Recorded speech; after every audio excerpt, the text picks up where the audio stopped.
YTN 라디오 김우성의 생생경제.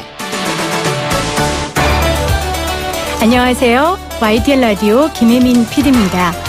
오늘부터 금요일까지 김우성 PD의 휴가로 제가 대신 진행하게 됐습니다. 청취자 여러분들과 경제 뉴스를 함께 공부한다는 생각으로 함께 하겠습니다.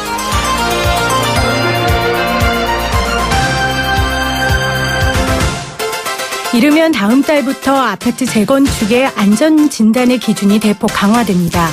차기 재건축 수혜주로 꼽혀왔던 목동 아파트 또 송파 올림픽 선수촌은 직격탄을 맞게 됐는데요. 이에 따른 부동산 시장의 변화, 단국대 도시지역기획학과 조명래 교수와 말씀 나눠보겠습니다. 가상통화 또 가상화폐, 암호통화, 정말 여러 가지 이름으로 불리고 있는 이 가상통화 이슈가 새로운 국면을 맞이할 것 같은데요. 최홍식 금감원장이 규제 강화보다는 정상적인 거래 환경을 조성하겠다라고 밝히기도 했습니다. 가상통화를 대하는 정부의 입장이 바뀌면서 블록체인의 기술 활성화도 함께 이루어질 수 있을지 동국대학교 블록체인 연구센터 박성준 센터장과 이야기 나눠보겠습니다. 2018년 2월 21일 생생경제 시작합니다.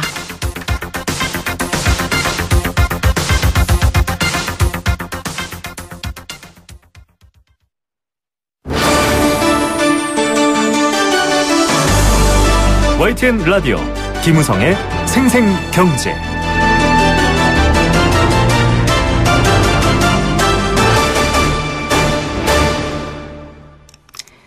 세상에서 가장 잡기 힘든 것 바로 서울 집값이라고 하죠. 하지만 이 집값을 잡기 위한 정부의 노력 계속되고 있습니다. 정부가 재건축 안전진단 기준 정상화 방안을 발표했는데요. 쉽게 말하면 아파트가 무너질 정도가 아니면 재건축을 허용하지 않겠다라는 겁니다. 재건축 연한을 상향 조정하는 것보다 더 강력한 규제라는 평가도 나오고 있습니다. 재건축 사업이 이렇게 까다로워지면서 부동산 시장에는 과연 어떤 파장을 미칠지 관심이 모아지고 있는데요. 관련 소식 단국대 도시지역계획학과 조명래 교수와 말씀 나눠보겠습니다. 교수님 안녕하세요. 네, 안녕하세요. 네, 정부가 아파트를 재건축할 때 받는 이 안전진단의 기준을 강화했습니다. 재건축 안전진단 기준 정상화 방안 발표했는데요. 어떤 내용인지 설명 부탁드립니다. 네, 그 재건축을 하려면 안전진단 검사를 받아야 되는데요. 네. 거기서 이제 그 항목이 구조 안전이라든가 주환경이라든가 사업성이라든가 뭐 시설 노후화 정도라든가 이런 것을 측정해서 일정한 점수 이하를 받아야 네. 이제 그 재건축이 허용이 됩니다. 근데 그 중에서 가장 중요한 부분이 이제 구조 안전과 주환경인데요. 100점 만점에 현재는 지금 구조 안전 같은 경우는 20%를 차지합니다만 네. 정부가 50%로 늘리겠다 이렇게 입장을 지금 밝히고 있고요. 네. 주환경 경우에는 오히려 40에서 15% 낮추겠다 이렇게 그 기준을 밝히고 있는데요. 이래 된다면 이제 그동안은 주환경 항목이 상당히 이제 큰 비중을 차지하기 때문에 네.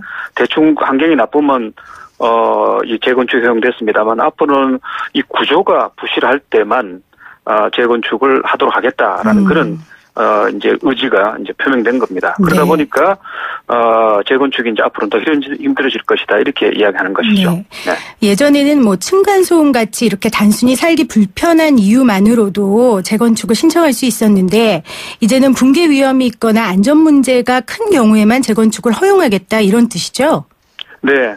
네. 사실은 그렇게 주환경 비중이 높았던 것은 오래되지 않습니다. 2014년 9.1 대책을 통해서 이제 재건축 사업 활성화를 위해서 그 주거 환경 부분의 비중을 늘리고 구조 안전 부분을 비중을 낮췄기 때문에 이 재건축이 굉장히 쉬워졌는데 이번에 이제 정부가 밝힌 이 정책은 2014년 이전으로 돌아가겠다 이제 그런 내용이 되겠습니다. 네. 네. 그 이미 정부가 조합원 지위 양도도 금지했고요. 또 재건축이 끝난 후에 이 초과 이익을 환수하는 방안도 내놓은 적이 있지 않습니까? 네. 그런데 이렇게 계속해서 재건축 시장을 옥죄는 이유 교수님은 뭐라고 보십니까? 지금 부동산 시장의 불안정, 특히 이제 서울의 이 아파트 가격의 급등은 네. 강남 재건축이 중심에 있습니다. 그렇죠. 이 재건축은 지금 부동산 시장에서 가장 돈이 되는 부분이거든요. 그런데 지금 재건축, 특히 강남 재건축이 돈이 되는 까닭은 지난 두 번의 정부 기간 동안 재건축을 지속적으로 이렇게 규제를 완화를 해와서 한마디로 말씀드려서 재건축 이꼬로 이제 돈이 되는 것이 네. 됐는데 아직도 그 완화된 규제들이 많이 남아 있습니다. 지금 말씀하신 대로 초과이익 환수라든가 조합원 지위 양도 같은 부분적인 규제 강화 내지는 과거로 돌아가는 조치들이 있습니다만 많은 부분이 여전히 예컨대 집을 더 많이 짓게 수 있는 용적률을 허용한다든가 네. 그다음에 이 소형 작은 평수 공급의 의무를 그동안 이렇게 제외해줬다든가 이런 것들이 여전히 재건축이 돈이 되도록 하는 조건으로 작용하고 있거든요. 네네. 그러다 보니까 재건축이 지금 집값 오름에 이 진원지가 되고 그것이 파급이 돼서 부동시장 전반을 불안정하게 만드는 그런 이유가 되기 때문에 재건 시장을 다스리기 위한 하나의 방편으로 이런 구조 안전을 강화하는 이런 네. 정책을 내놓는 것 같습니다. 네. 지금 교수님 말씀하신 대로 사실 강남 재건축 때문에 서울 집값이 많이 올랐었잖아요. 그런데 네. 사실 지금 이 제재 때문에 영향을 받는 거는 이제 목동 아파트나 송파올림픽 선수촌과 같은 아파트들 아닙니까? 네. 서울에서만 이게 10만 4천 가구라고 해요. 네. 어떻게 될까요? 지금 분위기 아까 뉴스에서 보니까 주민들이 굉장히 성토하는 자리도 마련했다. 이런 이야기도 네. 있던데 어떻게 될 것으로 보십니까?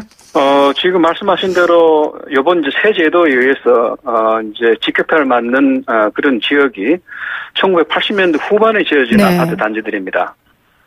반면에 이제 이미 안전진단 통과한 재건축을 지금 기다리고 있는 단지들이 많은 곳은 또 강남 지역이다 그렇죠. 보니까 이 새 정책이 오히려 양극화를 더 부추기지 않느냐, 강남의 재건축 가격을 더 높여지지 않느냐 이런 이제 지적을 하고 있는데요. 네.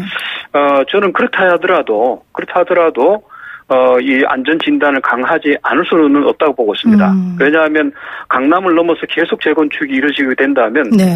지금 같은 조건 하에서는 재건축이 지속적으로 집값 앙등의 진원지로 작용하기 때문에 그 고리를 끊는 것은 필요할 것 같고요.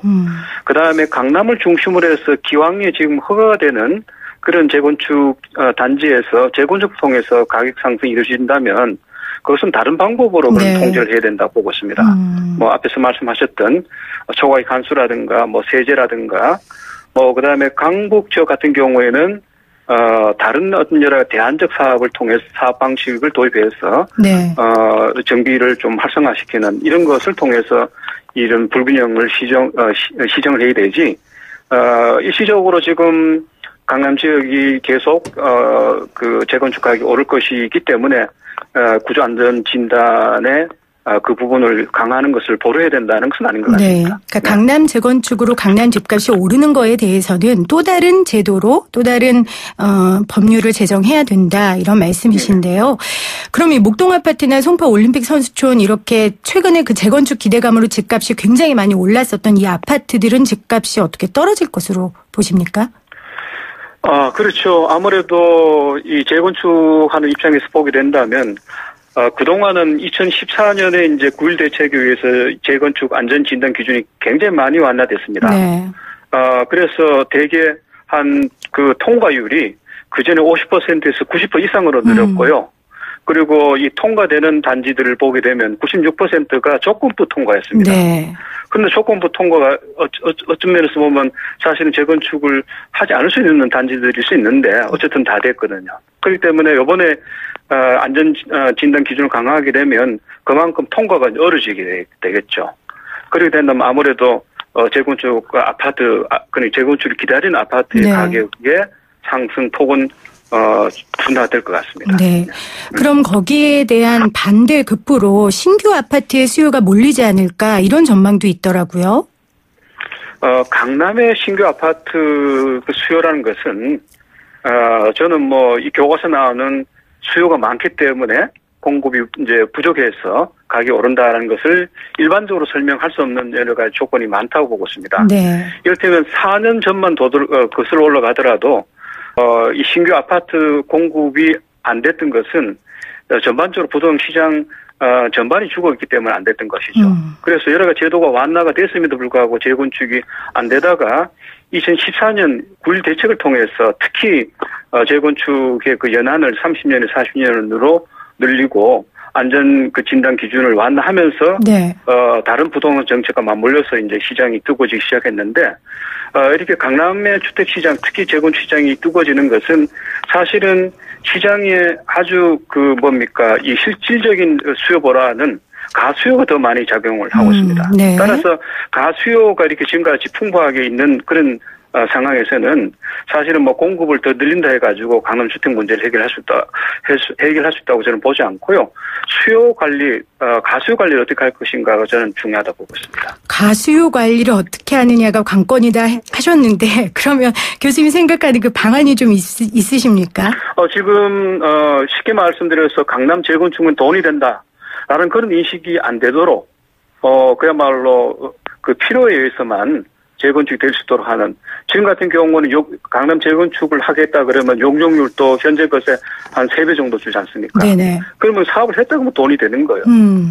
그런 것들이 끊임없이 강남 재건축에 대한 가수요를 만들어내게 되는 것이죠. 일종의 투기적 수요를 만들어내게 되기 때문에 그런 부분을 하나하나 섬세하게 과거에 완화했던 제도들을 정비해가지고 정말 필요한 곳에서만 재건축이 되도록 함으로써 불필요하게 재건축을 통해서 돈을 벌 수 있다는 그런 기대를 안 갖게 하는 것이 중요한 정책의 내용이 돼야 되겠죠. 네.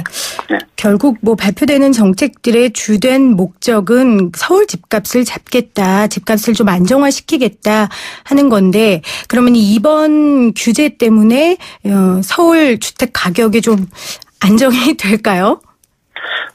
저는 지금, 부동산 시장이 상당히 이제 뜨겁고 가격 상승이 상당히 가파른데, 네. 여러 가지 요인이 있습니다. 우리, 새 정부 들어와서 여러 가지 정책을 내놨습니다만 정책이 제대로 안 들어맞는 까닭은 네. 여전히 이제 완화된 그 규제들이 많이 있고요. 네. 그 다음에 국민들이, 집값이 지금 오르고 있기 때문에 집을 사지 않으면 안 된다는 그런 또 심리적인 어떤 그런 측면도 있고요. 그 다음에 정부가 내놨던 이 규제 정책들이, 최근에 내놨던 정책들이 실제 시장에서는 그렇게 강하게 안 느끼고 있습니다. 네네. 그리고 이제 거시경제도 상당히 좋기 때문에 저는 재건축 진단을, 안전진단을 강화한다 해가지고 그것만으로 집값을 잡을 수 있다고 보지 않고요. 그렇죠. 좀 입체적인 여러 가지 정책들이 나와야 된다고 보고 있습니다. 네. 이렇게 해도 만약에 집값이 잡히지 않는다면은 아까 교수님께서도 또 다른 것들이 나와야 한다라고 하셨는데 그중 하나가 이제 현재 준공후 30년인 재건축 연한을 더 높이겠다. 이것도 네. 방안 중에 하나더라고요. 이게 시행이 될까요? 그것도 사실은 2014년에 이제 9.1 대책에 의해서 30년을 40년을 늘렸고 15년부터 이제 시행이 되고 있는데요. 구조 안전 진단 강화하는 것은 그 효과를 제대로 내기 위해서는 재건축 연한을 연장하는 것과 함께 가야 됩니다. 네네. 그렇기 때문에 아마 정부에서는 저는 좀 시차를 두고 이 재건축 연한을 늘리는 그런 정책도 다시 도입하지 않을까 그런 기대를 하고 있습니다. 네. 사실 한 번도 떨어지지 않았더니 집값을 잡는다는 게 사실 얼마나 어려운 일이겠습니까? 정부의 종합적이고 또 전반적인 그런 정책들이 필요한 것 같습니다. 단국대 도시지역계획학과 조명래 교수님과 말씀 나눠봤습니다. 교수님 고맙습니다. 네, 감사합니다. YTN 라디오 김우성의 생생경제.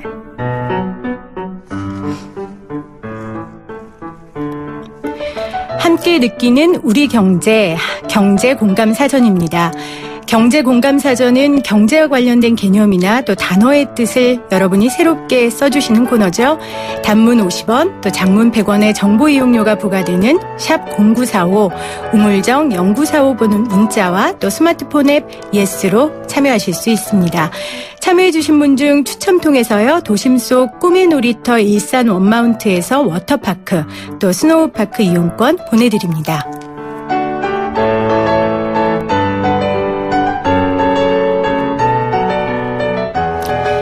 오늘 공감사전 주제 앞에서 들으셨던 이야기입니다. 재건축 안전진단인데요. 쉽게 설명하면 주택이 얼마나 노후했는지에 따라서 안전성 여부를 조사하고 또 보수 비용이나 주변 여건을 조사해서 재건축 가능 여부를 판단하는 작업입니다.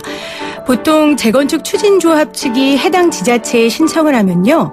자치단체장이 안전진단을 실시할 기관을 지정하고요. 그 기관은 재건축 가능 여부를 판단하게 됩니다. 안전진단은 구조안전, 또 설비 성능, 주거환경, 경제성 등의 항목으로 평가하는데요. 최소 5인 이상의 평가위원회가 전원 합의체로 재건축 여부를 결정하게 됩니다. 평가 결과는 A등급부터 2등급으로 세분화되는데요.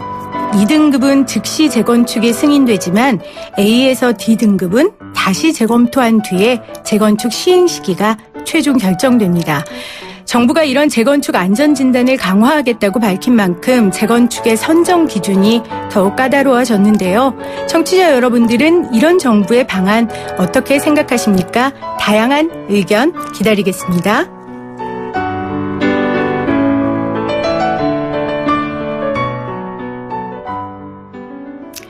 네, 여러분의 문자 기다리면서요. 1부 마무리하겠습니다. 생생경제 1부는 포스코와 함께합니다.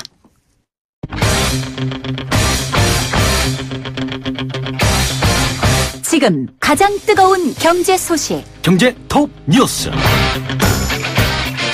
생생경제 2부 경제 톱 뉴스로 문을 엽니다. 이 시각 가장 뜨거운 경제 톱 뉴스 이데일리 권소연 기자 연결합니다. 기자님 안녕하세요. 네, 안녕하세요. 네, 오늘도 이 관련 뉴스 쏟아지던데요. 한국 GM이 군산공장 폐쇄하겠다고 해서 진짜 비상이죠. 어떻게 되고 있나요? 네, 이게 설 연휴 직전에 군산공장 폐쇄 방침 전격 발표했었잖아요. 네.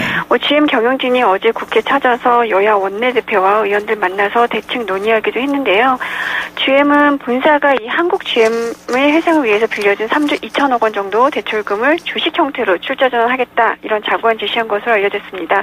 그러면서 또 이제 부평 공장에서 SUV 신차를 그리고 창원 공장에서는 CUV 신차를 배정해서 이 한국 사업장에서만 연간 50만 대 생산량 유지하겠다라고도 밝혔는데요. 네. 그 대신 이제 한국 정부에다가는 한국 GM 2대 주주인 산업은행도 출자 전환에 지분율만큼 참여하고 또 한국 GM 공장 일대를 이제 외국인 투자 지역 이런 걸로 지정을 해서 세금 감면이라든가 재정 지원 이런 것들을 해달라고 요청을 했습니다. 지금 베리앵글 GM 본사 해외 사업 부분 사장이 한국에 들어와 있는데 네. 조만간 기획재정부와 산업통상자원부 같은 이제 유관 부처들 만나서 지원 요구안 두고 논의할 것으로 보입니다. 네, 이게 사실 간단한 문제는 아니잖아요. 그냥 나가라 하자니 지역 경제가 걸려 있고 또 그렇다고 GM 측에서 요구하는 거를 저희가 다 들어줄 수도 없고요. 정부의 고민이 깊을 것 같습니다. 네, 사실 이 GM이 군산공장을 폐쇄하면 말씀하신 대로 이 지역 경제라든가 그렇죠. 고용시장에 밀집하는 게 엄청납니다. 네. 가뜩이나 지금 군산은 현대중공업 조선소 폐쇄 때문에 실업률 굉장히 뛰었거든요. 여기에다가 GM 공장까지 폐쇄가 되면 고용 사정 굉장히 악화될 것이다 우려가 높습니다. 실제로 현대중공업 군산조선소가 작년 7월에 폐쇄가 됐는데요. 작년 4월까지만 해도 군산 실업률이 1.6%였는데 10월 달에 2.5%로 꽁충 뛰었습니다. 아유, 네. 그리고 오늘은 이 GM 군산공장이 만약 폐쇄가 되면 네. 대구와 경북 지역 부품업체 생산액이 약 283억 원 정도 감소한다라는 분석도 나왔는데요. 정부는 일단 군산을 고용위기 지역 그리고 산업위기 대응 특별 지역으로 지정한다라는 방침입니다. 네. 지금 GM 같은 경우가 이제 군산공장은 폐쇄한다고 그러면서 미국 캔사스주에는 대략 한 3천억 원 가량 신규 투자할 방침이라고 밝혔잖아요. 네. 그러면서 이제 우리나라 정부에는 이런저런 혜택을 달라고 요구한 상황인 거라서 그러게요. 이제 정부는 이걸 어떻게 받아들여야 되는가라고 고민이 많을 텐데요. 오늘 국회에 이제 백운규 산업부 장관이 출석을 했는데 여기서 백 장관은 이제 한국 GM이 기존의 이 불투명한 경영 문제 좀 개선하고 네. 장기 투자에 대한 플랜 그리고 또 고용 안정에 대한 대책을 내놔야 된다라고 이렇게 강조를 했습니다. 혜택을 바라기 전에 자구책 그렇죠. 그리고 이제 그동안 논란이 됐던 문제들을 좀 객관적이고 투명하게 밝히라 이러면서 이제 GM을 좀 압박한 겁니다. 네. 그 해고 통지서를 받는 노동자는 사망 통보서를 받는 것과 같다고 하더라고요. 그만큼 이게 간단한 문제가 아닙니다. 잘 해결됐으면 하는 바람입니다.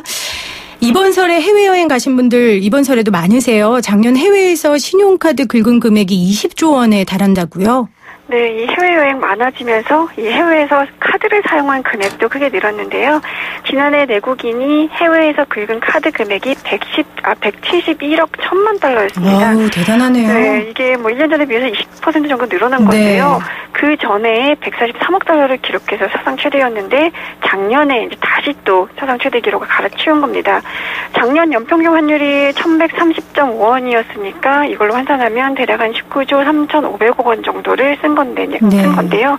요새 이제 워낙 해외여행 많이 다니는 데다가 작년에 보면 특히 5월 징검다리 연휴였고 추석에는 뭐 추장 열흘까지 쉴 수 있어서 황금 연휴였잖아요. 맞아요. 이때 뭐 해외여행 러시가 일었었죠.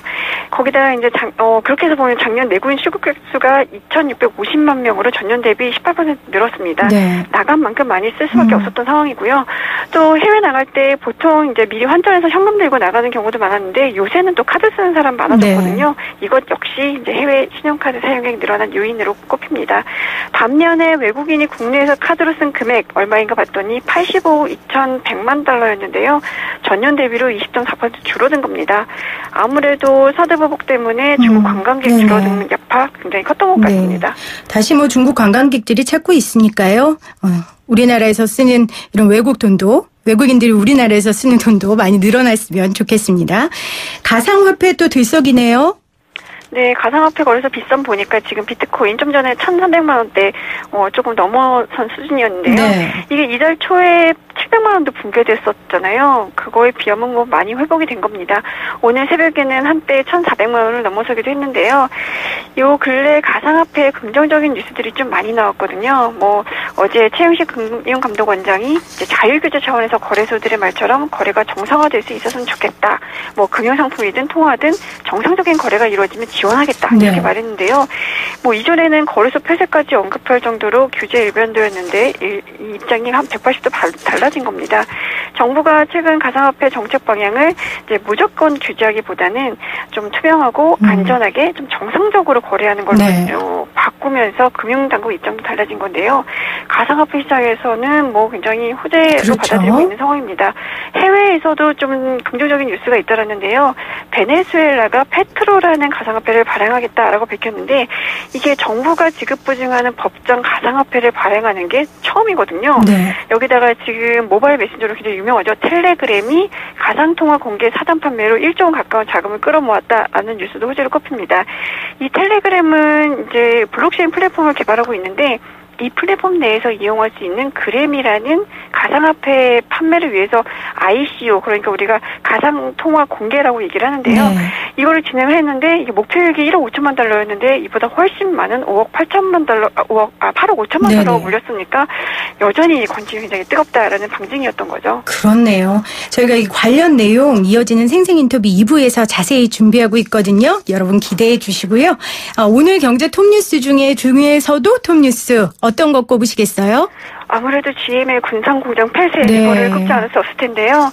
지금 지역 경제뿐만 아니라 국가 전체 경제에 미칠 타격도 상당할 겁니다.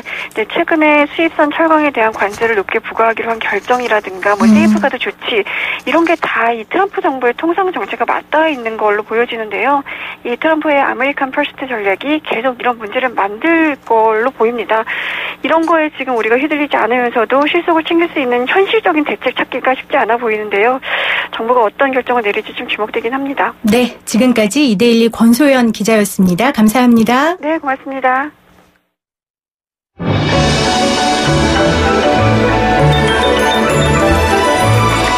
오늘의 경제를 들여다보는 시원한 창. YTN 라디오 김우성의 생생경제 생생인터뷰. 두 번째 생생 인터뷰입니다. 비트코인 또 이더리움 최근 몇 달 동안 정말 많이 들은 단어인데요. 생생경제에서도 여러 차례 다뤘는데 사실 저는 아직까지도 잘 모르겠습니다. 처음에는 이 암호화폐에 대한 격렬한 찬반 토론이 있었고요. 가격도 급등했다가 하락했다가 큰 파도를 여러 번 넘었습니다. 이제 암호화폐 이슈가 좀 새로운 국면을 맞이한 것 아닌가 싶은데요. 처음에는 강력한 규제를 하겠다는 정부도 정상적인 암호화폐 거래는 지원하겠다 된다라고 입장을 바꿨고요. 또 이에 맞춰서 각 정당도 관련 법안 발의를 준비 중에 있습니다. 동국대학교 블록체인 연구센터 박성준 센터장과 관련 내용 이야기 나눠보겠습니다. 센터장님 안녕하세요. 예, 안녕하십니까. 네. 박성준입니다. 네. 저희가 앞서 경제 톱뉴스에서도 전해드린 것처럼 이 암호화폐에 대한 긍정적인 뉴스들이 좀 쏟아지고 있고요. 정부의 기조도 바뀌는 거 봐서는 새로운 국면을 맞이한 것 같다. 이렇게 평가될 것 같은데 센터장님은 어떻게 보세요? 예, 저는 조금 다른 시각을 가지고 있습니다. 네. 물론 이제 최영식 금감원장이라든지 아니면 금융위원회 위원장님께서 거래에 대한 거는 이제 활성화시키도록 노력하시겠다고 말씀을 하시는데요. 네. 중요한 건 문제 본질은 비껴가고 있어요. 네. 무슨 뜻이냐면은 정부가 이제 거래소 폐지라는 강한 정책 기조에서 이제 한결 부드러워지고 후퇴한 건 사실입니다. 네. 근데 제가 볼 때 그것도 또 정부가 원해서가 아니라 이제 타의에서 된 거죠. 여론이라든지 여러 가지 입장인데. 그래서 중요한 것은 정부의 정책 기조는 하나도 변하지 않았어요. 그러니까 말씀은 그렇게 하시지만 실질적으로 이제 앞에서 말씀하신 텔레그램 ICO 같은 거 우리나라에서는 암호화폐 ICO를 할 수가 없습니다. 네. 작년 9월부터 암호화폐 ICO 전면 금지 정책을 지금 피고 있고요. 그다음에 또 하나가 암호화폐 거래소를 이제 거래를 활성화시키는 게 중요한 게 아니고 제도권으로 편입해야 된다는 겁니다. 네. 근데 그 두 가지 측면에 대해서는 아무 말씀을 안 하시고 네. 있는 거죠. 네. 그래서 중요한 건 뭐냐면은 정부가 빨리 우리나라 암호화폐 ICO 전면 금지 정책을 철회해서 우리나라도 이제 텔레그램 같이 ICO가 활성화됐으면 하는 생각입니다. 네. 센터장님 인터뷰를 제가 좀 찾아보니까 여러 차례 본질을 비껴가고 있다. 이런 말씀 맞습니다. 굉장히 많이 하셨어요. 그리고 지금 제도권에 편입되는 게 우선이다 하셨는데 정부에서 이렇게 제도를 만들겠다 하는 것 자체가 제도권에 편입하려는 시도 아닙니까? 아닙니다. 지금은 이제 암호화폐 거래소가 현재는 통신 판매업자로 돼 있고요. 네. 네, 그러다 보니까 이제 정보보호 문제라든지 여러 가지 문제가 생기는 거예요.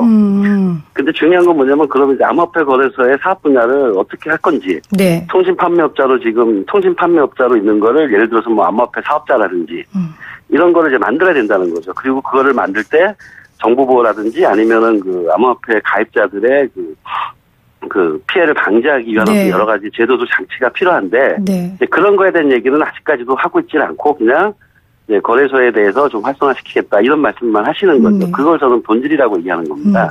전문가 입장에서 답답한 게 많으시겠어요. 안타깝습니다. 네. 근데 사실 거기까지 가기까지도 먼 게요. 명칭에 대한 통일조차도 지금 안 되고 있어요.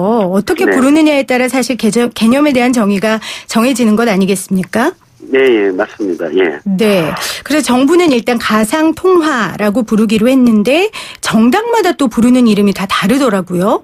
더불어민주당은 일단 정부와 함께 가상통화로 부르기로 했고 자유한국당은 가상화폐, 또 바른미래당은 암호통화라고 하기로 했는데 그렇다면 전문가인 이 센터장님께서는 개인적으로 어떤 명칭이 가장 적합하다고 보십니까?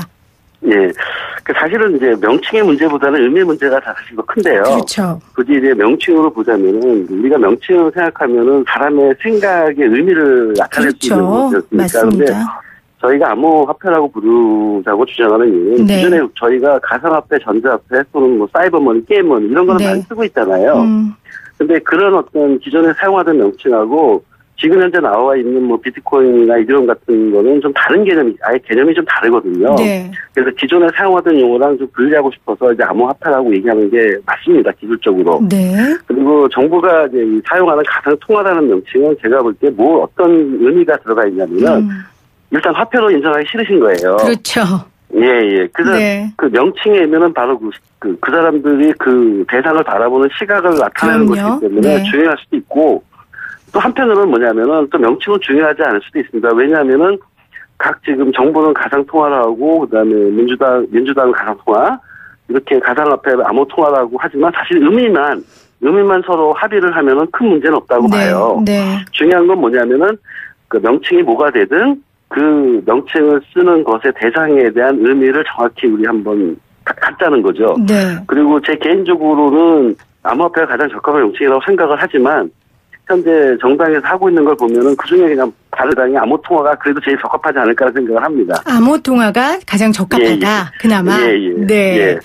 저희는 일단 정부에서 가상통화로 정리했으니까 가상통화로 일단 부르도록 하겠습니다. 네, 알겠습니다. 근데 오늘 오전에 국회에서 안 그래도 이 가상통화 규제와 제도 개선 국회 토론회가 열렸다고 해요. 그런데 이 깊이 있는 토론보다는 여야 간의 공방만 오갔다고 하는데 앞에서 이제 좀 본질에 대한 문제에 집중했으면 좋겠다 정부가 이런 바람을 말씀하시기도 하셨지만 앞으로 관련 법안이 제정된다면 어떤 부분들 꼭 이 부분만은 좀 들어갔으면 좋겠다라는 부분이 있으세요?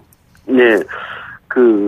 일단은 만약에 암호화폐만 이제 국한을 시키자면은 그 암호화폐에 대한 그 법적 정의가 좀 필요할 것 같아요. 이거를 이제 화폐로 볼 거냐, 제화로 볼 거냐, 금융상품으로 볼 거냐 하는 거에 대한 시각을 먼저 정리를 해야 되고요. 그 다음에 그 법에서는 이제 암호화폐 관련한 ICO. 암호화폐 ICO에 대한 어떤 규제 방안이라든지 아니면 제도화, 그리고 암호화폐 거래소에 대한 법적 위상 같은 것들. 현재 우리나라에서 벌어지고 있는 거에 대한 암호화폐 관련된 여러 가지 사항을 다 담았으면 합니다. 그래서 저는 기존의 가상통화라는 용어를 쓰시면서 그걸 이제 제도화시킬 때 전자금융거래법을 개정하는 방법을 원래 생각하셨던 것 같아요. 근데 저는 그거보다는 중요성에 보면은 아마 암호화폐 특별법이라든지 이렇게 독립적인 법을 하는 게 맞지 않을까라는 생각을 합니다. 그리고 그 속에는 암호화폐에 대한 법적 정의라든지 암호화폐 ICO에 대한 규제 가이드라인 그리고 암호화폐 거래소에 대한 제도적 규제라든지 아니면 위상 같은 거 이런 것들이 들어가는 것이 저는 바람직하다고 생각을 합니다. 이런 부분들은 전문가와 함께 논의해야 될 것 같은데 어떻게 센터장님 안 부르시던가요? 정부에서? 저는 요새는 잘 안 부르시더라고요. 그래요? 제가 이제 하도 반대되는 목소리를 이제 제가 내고 있거든요. 어쨌건 이런 분위기 속에서 가상통화 가격이 지금 계속해서 오르고 있고요. 어제 대표적인 가상화폐 비트코인 시세가 1,300만 원까지 상승했는데 이런 추세 계속 이어질 걸로 보세요? 네, 저는 계속 이제 말씀을 드렸던 게 뭐냐면은 암호화폐 시장은 막는다고 막아지는 게 아니고요. 그러니까 지속적으로 가격도 우상한 곡선을 이제 그릴 거라고 계속 말씀을 드렸어요. 그리고 이거는 이제 암호화폐하고 블록체인의 관계를 인지만 조금만 이해하시면 충분히 예견할 수 있는 겁니다. 왜냐하면은 암호화폐는 이제 시작입니다. 지금 여러 가지 블록체인 응용 서비스 분야가 나오지 않습니까? 음원이라든지 IoT라든지 에너지라든지. 근데 이런 블록체인이 활성화되면 될수록 암호화폐 필요성은 더욱더 부각될 거고요. 그러다 보면 이제 수요가 많아지겠죠. 그러면 이제 아마 제 생각에는 암호화폐 가치는 상승할 겁니다. 단, 대부분의 암호화폐가 상승한다는 게 아니라 제대로 된 블록체인 서비스에 가장 적합한 암호화폐들의 가치가 상승을 할 거고요. 그래서 이제 암호화폐 투자하실 때 항상 조심하라고 제가 말씀을 드립니다. 어떤 암호화폐를 투자하시기 전에 항상 그 암호화폐가 그리는 비전이라든지 목적 같은 거를 좀 살펴보시면 그걸 이제 저희는 이제 백서라고 얘기를 해요. 그 백서를 보시고 이해하시면은 저는 충분히 이제 가격적인 측면에서도 투자 대상이라고 보고 있습니다. 블록체인 말씀을 하셨는데 센터장님께서 계속 주장하셨던 것이 블록체인과 가상통화는 절대 분리할 수 없다. 그런데 사실 맞습니다. 우리 정부에서는 이 두 개를 좀 분리해서 계속 이렇게 생각해 왔었거든요. 근데 이제 최용식 금감원장이 최근에 가상통화의 규제 강화가 아닌 정상적인 거래가 이루어지도록 하겠다. 그리고 블록체인 활용을 적극 지원하겠다라고 이야기를 했어요. 그럼 조금 이 블록체인과 가상통화를 분리하려는 정부의 기조가 바뀐 걸까요? 아니 그렇지는 않습니다. 여전히. 여전히 1년 전만 해도 이제 가상화폐하고 블록체인을 완전히 분리하셨고요. 근데 이제 얼마 전에 이제 드디어는 이제 블록체인에 두 가지가 있지 않습니까? 퍼블릭하고 프라이빗. 퍼블릭 블록체인은 분리할 수 없다고 이제 인정을 하시는 것 같아요. 근데 여전히 이제 프라이빗 블록체인과 암호화폐는 이제 분리할 수 있다라고 생각을 하시는 기조는 변함이 없습니다. 근데 저희가 볼 때는 퍼블릭 블록체인이든 프라이빗 블록체인이든 암호화폐하고 분리할 수 없다고 계속 말씀드리는 거고요. 그래서 정부가 이제 퍼블릭 블록체인하고 암호화폐를 분리할 수 없다고 인정을 하셨다면 그렇다면 그게 정책으로 나와야 되잖아요. 그렇다면은 퍼블릭 블록체인에 한해서는 암호화폐와 ICO를 허용을 해 주셔야죠. 근데 왜냐하면 블록체인을 활성화시켜야 되니까. 근데 아직 그런 거에 대해서는 아무도 얘기를 안 하고 있습니다. 그저 사람들의 관심이 이제 암호화폐 거래소에 있다 보니까 암호화폐 거래소가 규제를 강하게 하다 보면 이제 여론에 이제 역풍을 받으시고 이러다 보니까 그 암호화폐 거래소에 대한 규제에 대해서 조금씩 이제 후퇴하시는 개념이지 기본적인 정책 기조는 저는 변함이 없다고 계속 말씀드립니다. 네. 사실 이 개념이 참 어려워요, 센터장님. 네. 제가 질문을 드리면서도요. 시간이 좀 많으면 블록체인 개념부터 제가 차근차근 여쭤보고 싶은데 딱 한 가지 예로 블록체인 기술을 적용할 수 있는 우리가 좀 쉽게 알 수 있는 분야 뭐가 있을까요? 아까 뭐 음원 이야기도 하셨는데요. 청취자들이 딱 쉽게 느낄 수 있는 거요. 근데 이제 제가 이제 가장 쉽게 예를 드는 건 뭐냐면은 네. 여론조사예요. 지금 뭐 이제 선거가 얼마 안 남았는데 네. 각 정당에서 또 각 여론단체에서 여론조사를 해가지고 여론조사 결과를 발표하지 않습니까? 네. 근데 그걸 믿으시나요? 글쎄요. 솔직히, 예. 솔직히 네. 그 여론조사 결과에 대한 합의가 이루어지지 않아요, 저희 나라는. 그래서 끊임없이 여론조사의 결과에 대해서 한쪽은 찬성하고 한쪽은 네. 그건 누가 무슨 방식으로 했느냐고 따지는 거죠. 네. 그 이유는 뭐냐면은 기존의 여론조사를 할 때 누군가 하나 이제 관리를 통해서 한다는 거죠. 개입된다는 거죠. 예, 그렇죠. 네. 그래서 이거를 블록체인으로 만약에 하게 되면은 우리 모두가 합의하는 방식으로 전자 여론조사를 할 수가 있습니다. 네. 이러면 여론조사 결과에 대한 합의 과정이 합의를 통해서 했기 때문에 그 누구도 부정할 수 없잖아요. 네. 이러면 여론조사 결과에 생기는 사회적 갈등 경우를 확 줄이는 거 없는 거죠. 네네. 그러니까 일반 느끼기에 이제 그런 어떤 여러 가지 좋은 게 있다는 거고 또 하나 제가 말씀드리는 거는 기부금 같은 거 할 때 네. 우리나라 분들이 착하셔서 기부금을 많이 하고 싶으세요. 네. 근데 문제는 뭐냐면 그 기부금을 내는 그 소속 단체에 대한 투명성이나 공개성에 대해서는 약간 부족하잖아요. 네. 그러니까 소위 말하는 이용한 사건 같은 게 터지는 거죠. 그렇죠. 근데 이거를 블록체인으로 기부금 관리 시스템을 만들면 모두가 투명하게 공개돼서 깨끗하다는 겁니다. 네. 그럼 우리나라 기부 문화도 훨씬 더 성장할 거라는 거죠. 네, 이렇게 이렇게 설명해 주시니까 확 와닿네요. 네, 네. 블록체인 가지고 굉장히 어렵게 얘기하는 게 아니라 네네. 우리 주변에서 그동안 우리가 우려했던 사항들을 해소할 수 있다는 거예요. 네, 알겠습니다. 네. 계속해서 이 관련 뉴스 저희도 살펴보고요. 조금 체감할 수 있는 그 블록체인 관련된 내용들 알아보도록 하겠습니다. 감사합니다. 네, 수고하십시오. 감사합니다. 네, 동국대학교 블록체인 센터 박성준 센터장이었습니다.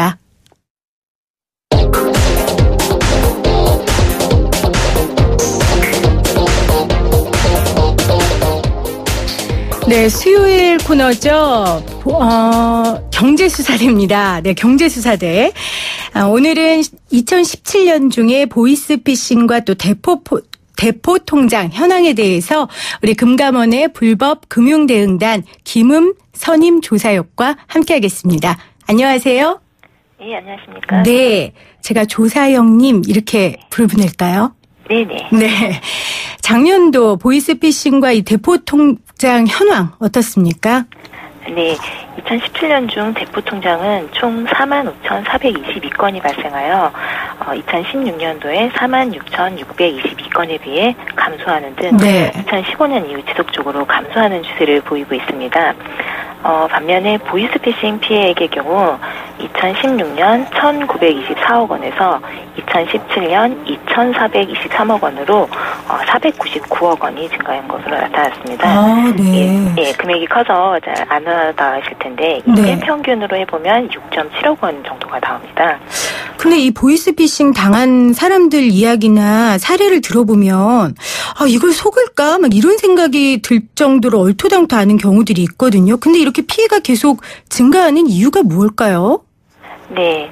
작년에 보이스피싱 피해액이 증가한 가장 주된 이유는 보이스피싱 사기 수법이 기존의 정부기관 사칭형에서 대출 빙자형으로 전환된 데 있습니다. 네.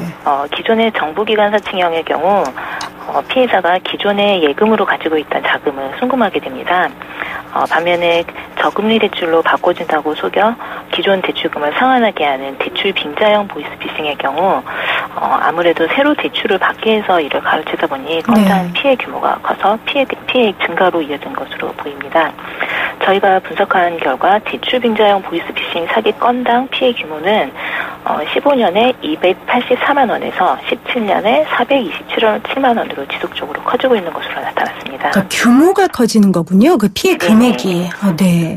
좀 구체적으로요. 2017년 중에 그러니까 작년도 보이스피싱 사기의 주요 특징이 어떤 것이 있는지 좀 말씀을 해주세요. 청취자들이 잘 듣고 그래야 당하지 않죠. 예, 가장 주요한 특징으로는 가상통화를 피해금 인출 수단으로 악용해서 피해금을 탄취하는 신종수법이 등장했다는 점입니다.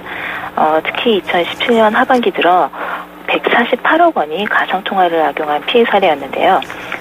사기범들은 피해금을 현금화시키기 위해서 기존의 대포통장 대신 가상통화를 악용했습니다. 네, 가상통화의 경우에는 제도권 금융회사에서 실시하고 있는 의심거래 모니터링이나 자동화기기 인출 제한이 적용되지 않아 거액의 현금 인출이 가능하고 또 자금 추적도 어려운 상황입니다. 네, 가상통화를 악용한 보이스피싱의 경우에는 건당 피해금도 1,137억 원으로 전체 보이스피싱 건당 피해금의 2배가 넘는 상황입니다. 네. 또 다른 특징 어떤 게 있을까요? 예, 두 번째는 아까도 말씀드렸지만 그 대출 빙자형 보이스피싱이 크게 증가했다는 점입니다. 서민 취약계층의 절박한 자금 수요를 악용해서 저금리 대환 대출을 빙자해 기존 대출원금을 편취하는 수법이 전체의 74.5%를 차지했습니다. 이 대출 빙자형의 경우에는 발신 번호를 변적하거나 오토콜을 이용해서 무차별적으로 전화를 하고 또 실제 존재하는 금융회사를 사칭해서 정상적인 금융회사 영업과 식별하기 어려울 정도로 전화를 하는 등 그 수법이 정교해지고 있습니다. 네, 또 세 번째로는 최근 사기범들은 광범위하게 유출된 개인정보를 악용해서 맞춤형 보이스피싱을 시도하고 있다는 특징이 있습니다. 20대 남성을 대상으로는 취업 사기를 시도하고 있고요. 20, 30대 여성에게는 정보기관을 사칭하고 있고 또 40, 50대에게는 대출을 빙자한 사기를 치고 또 50대 이상에게는 납치형 보이스피싱을 집중적으로 시도하는 것으로 나타났습니다. 참 나쁜 사람들이 부지런하게까지 하네요. 정말. 그 앞에서 또 대포통장 발생 건수는 감소했다고 하셨는데요. 그 원인도 좀 얘기해 주시죠. 네. 대포통장 발생 건수는 2015년부터 지속적으로 감소해 왔는데요. 이것은 대포통장 근절을 위해 금융권에서 지속적으로 노력을 했기 때문으로 판단하고 있습니다. 특히 은행에서 의심거래에 대한 모니터링을 강화하면서 은행권 대포통장 발생 건수가 전년 대비 8% 감소하는 성과가 있었습니다. 네, 정말 다행입니다. 보이스피싱 피해를 당하기 전 일단 예방이 중요하잖아요. 어떻게 해야 되는지 좀 알려주시겠어요? 먼저 본인이 알지 못하는 번호로 전화가 오면 이것은 응하지 않는 게 좋습니다. 네, 필요할 경우에는 문자메시지 등을 활용해서 상대방을 확인할 필요가 있고요. 또 보이스피싱 사기 전화를 예방하기 위해서 스마트폰 스팸 차단 앱을 활용하는 것도 좋은 방법이 될 수 있습니다. 그리고 전화나 문자메시지 등으로 대출을 권유하는 경우에는 일단 전화를 끊고 금융소비자 정보 포털 파인에서 제도권 금융회사 여부를 꼭 확인하셔야 합니다. 또 해당 금융회사의 공식 대표 전화번호로 전화를 하셔서 대출 관련 사실관계를 확인하시고 또 직원 재직 여부도 꼭 확인하실 필요가 있습니다. 네. 그런데도 피해를 당했다 아니면 내가 피해를 당한 것 같다 이런 경우에는 어떻게 해야 되는지 알려주실래요? 네, 대출 사기와 같은 보이스피싱 피해가 발생하시면 가장 중요한 것은 당황하지 말고 신속하게 거래은행이나 경찰에 전화를 하셔서 지급정지를 요청하셔야 합니다. 또 금감원 불법 차금융 피해신고센터로 전화하셔도 관련된 신고나 상담을 받으실 수 있습니다. 네. 오늘 말씀 감사합니다. 네, 감사합니다. 네, 금감원 불법 금융대응단 김음 선임 조사역과 말씀 나눠봤습니다. 네, 재건축 안전진단에 관한 여러분들 문자 왔는데요. 5540님, 안전진단만 정확히 해서 안전하다고 판정되면 멀쩡한 아파트 허물며 낭비할 필요 없다고 생각합니다. 1009님, 재건축 전에 금액 이상의 개발 이익은 전액 환수하면 개발 이익 기대치가 없어서 재건축 심사숙고하지 않을까요? 이렇게 보내주셨네요. 4354님 잘합니다 하셨는데 정부가 잘하고 있다는 얘기인지 제가 잘했다는 얘기인지 아무튼 저는 내일 더 나은 진행으로 다시 오겠습니다. 지금까지 김혜민이었습니다.